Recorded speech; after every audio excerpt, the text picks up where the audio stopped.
तो इस particular strategy का ट्रेड फ्रीक्वेंसी इतना हाई नहीं होगा, but the win rate is going to be very very high. इसका विन रेट इजीली 70 से 80% का है अगर आप सारे रूल्स फॉलो कर रहे हो एंड अगर आप इसको बैक टेस्ट कर रहे हो। सो एक्शन प्लान इसके बाद एकदम सिंपल होने वाला है। इस पर्टिकुलर स्ट्रेटजी को आप एक पीस ऑफ पेपर बिल लिखो, सारे रूल्स डिफाइन करो, आपको जो एंट्री मॉडल ठीक लगता है आप एंट्री मॉडल डिफाइन करो, स्टॉप लॉस जो ठीक लगता है वो स्टॉप लॉस डिफाइन करो। बट आपको यहाँ पे मैंने एक फ्री में एक सिंपल एज दी है। एज ये है कि भाई लंदन सेशन में पहले घंटे में एक मूव आता ही आता है। अब आपको उस एज को कैपिटलाइज करने के लिए आपको एंट्री मॉडल पे काम करना है, रिस्क मैनेजमेंट पे काम करना है, टारगेट पे काम करना है एंड मोस्ट इंपॉर्टेंटली आपके माइंडसेट, डिसिप्लिन और साइकोलॉजी पे काम करना है। ये सारी चीजें अगर आपने कर ली तो जस्ट ये सिंपल स्ट्रेटजी यूज करने के बाद आप एक प्रॉफिटेबल ट्रेडर बन सकते हो। मेरी यूनिवर्सिटी में बहुत सारे ऐसे ट्रेडर्स हैं जो सिर्फ ये सिंपल स्ट्रेटजी यूज करके उन्होंने फंडिंग अकाउंट पास किया है, उन्होंने उनका पे आउट्स लिया है एंड और भी सारे ट्रेडर्स जो और दूसरी स्ट्रेटजी जो मैंने उनको सिखाई है वो यूज करके they are doing very very well. So after this particular video all you have to do, again I am repeating,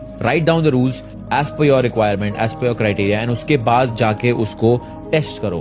पिछले एक साल के डेटा पे टेस्ट करो कि ये काम भी कर रहा है या नहीं कर रहा है एंड 90% चांस है कि वो काम करेगा बिकॉज आपका एज यहाँ पे सही है।